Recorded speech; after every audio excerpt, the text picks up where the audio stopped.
Iki sing ngei data nih Pak Prabowo ngutak ra to.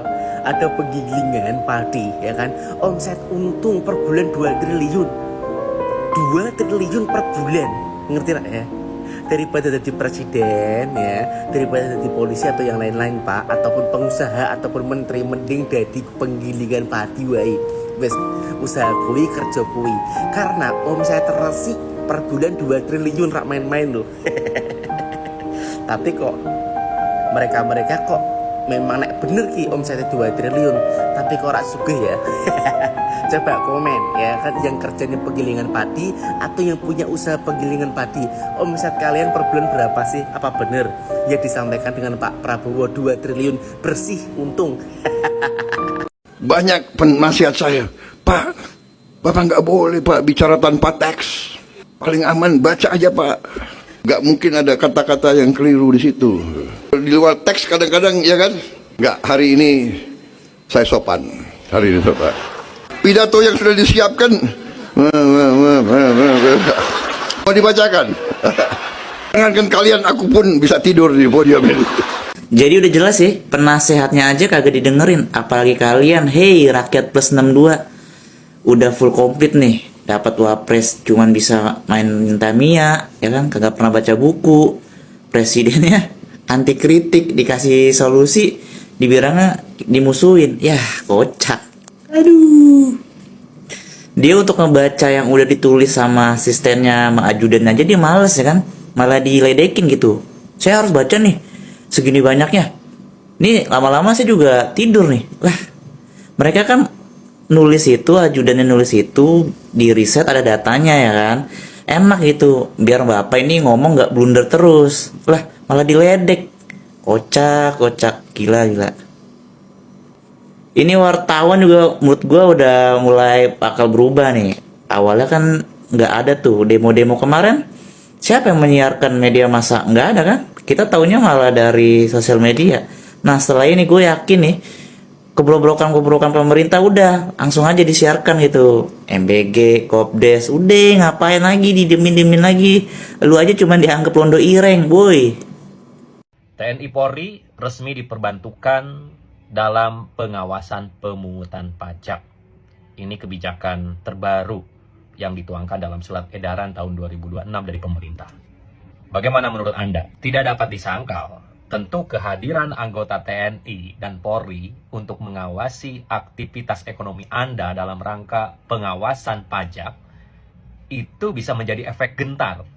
Tentu kita sebagai warga sipil akan ada sensasi was-was, sensasi ditekan, didisiplinkan dalam tanda kutip ya, dengan hadirnya alat negara berbaju loreng, berbaju coklat, yang notabene itu adalah petugas keamanan atau aparat pertahanan nasional, tiba-tiba datang ke rumah kita menanyakan soal usaha kita dalam rangka memastikan bahwa kita adalah pembayar pajak. Entah apa yang ada di pikiran pemerintah. Mungkin terlampau memahami bahwa pajak itu adalah pungutan paksa. Memang secara konsep, pajak itu adalah pungutan paksa negara terhadap rakyatnya. Rakyatnya itu dipaksa untuk membayar sejumlah uang, disetorkan kepada negara. Negara mengaku pajak itu digunakan untuk kepentingan publik. Untuk membiayai jalan, pembangunan jalan, membiayai pendidikan, membiayai kesehatan, dan seterusnya. Karena konsepnya merupakan iuran paksa, mungkin pemerintah beranggapan menjadi relevan untuk dihadirkan aparat keamanan dan aparat pertahanan menyambangi pintu-pintu rumah kita untuk menagih pajak-pajak dari kita masyarakat sipil. Pemerintah semakin menguatkan militerisasi. Bagaimana unsur-unsur militer masuk pada ranah-ranah sipil. Pemungutan pajak itu adalah urusan birokrasi sipil. Urusan Kementerian Keuangan, Direktorat Jenderal Pajak, Bea Cukai. Ini adalah birokrasi sipil. Mungkin pemerintah lupa, hari ini kita sudah jauh melangkah. Sejak reformasi, meninggalkan dui fungsi ABRI. Bahwa ABRI, TNI, Polri dikembalikan kepada relnya. Polri sebagai aparat penegak hukum, keamanan dalam negeri. TNI merupakan alat negara di bidang pertahanan. Pasca reformasi, TNI Polri semangatnya adalah tidak lagi sekali-kali masuk pada urusan sipil. Kita telah memilih demokrasi yang pada intinya adalah demokrasi meniscayakan supremasi sipil. Kita membedakan antara kehidupan sipil, kehidupan berbangsa dan bernegara kita sebagai masyarakat sipil yang memiliki kedaulatan, dan kehidupan militer. Itu sesuatu yang berbeda, rezim yang berbeda. Dan sebenarnya hal ini tidak perlu lagi untuk dibahas. Ini adalah sebuah konsep yang sudah selesai seharusnya. Dewasa ini, prinsip dasar perpajakan adalah pelayanan, bukan pemaksaan.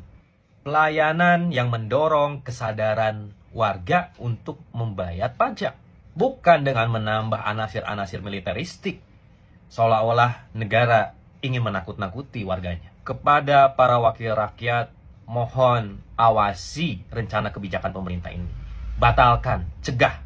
Jangan sampai ada unsur militer terlibat dalam proses pengawasan pemungutan pajak. Era kuota hangus berakhir, MK tegaskan sisa paket data milik konsumen. Gimana menurutmu? Sekilas berita yang muncul kemarin seakan-akan pengen bilang ke kita kalau, hey, sekarang kuota bisa dipakai kapanpun loh, tanpa harus takut hangus karena tenggat waktu. Eits, tunggu dulu. Banyak yang mikir, begitu MK ketok palu, semua kuota lama lu otomatis abadi. Ini nggak bener ya. MK cuma negasin kalau sisa kuota itu hak milik konsumen. Jadi, operator wajib sediain tuh opsi skema perlindungan seperti paket rollover, yang kalau kita pakai semisal masih ada sisa kuota, itu nggak langsung hangus dan ditambah ke masa aktif paket berikutnya secara otomatis. Nah, artinya apa? Paket kuota biasa yang murah-murah itu ya tetap bisa hangus kalau masa aktifnya habis. Bebannya balik lagi ke kita. Operator kayak Telkomsel, Indosat, atau XL memang udah punya paket rollover sendiri, tapi lu harus pinter milih juga. Ini tetap angin segar buat hak konsumen kita, tapi tetap pakai logika. Kalau belinya paket reguler, ukur kebutuhan lu biar nggak mubazir. Tapi kalau nggak mau rugi sisa kuota, beralihlah ke paket rollover. Duit lu, hak lu, kontrolnya ada di lu. Karena paket internet nggak sama kayak token PLN. Gimana menurutmu? Komen di bawah.